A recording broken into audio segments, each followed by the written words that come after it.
Can you imagine a place with comfortable pathways to walk where cars are not the priority? A shady, lush landscape that cools you on the hottest days? Neighbors who know and watch out for each other and their kids?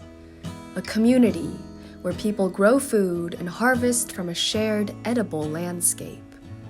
Homes that are energy efficient and built for California's indoor-outdoor living? Well, it exists right here in Davis. Village Homes in Davis, California celebrates its 50th anniversary in 2025, commemorating 5 decades of sustainable living and community vision. To mark the anniversary, the UC Davis Design Museum is developing an exhibition that will not only celebrate this unique community, but demonstrates how radical planning, ecological experimentation, and environmental design innovation makes Village Homes a model for adapting to today's climate crisis.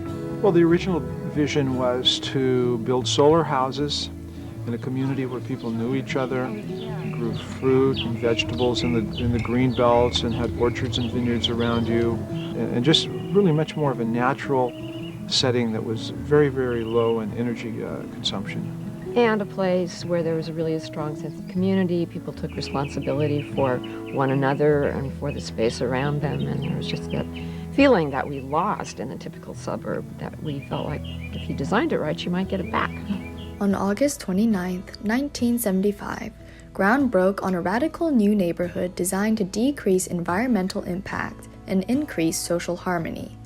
This vision today seems bold and almost unbuildable, yet Village Homes is a much sought-after neighborhood and a model for community development, earning it many nicknames over the years, including America's first solar community.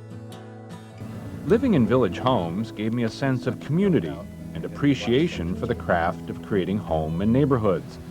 And it's good to see that the old neighborhood isn't quite as I remembered it. It's better.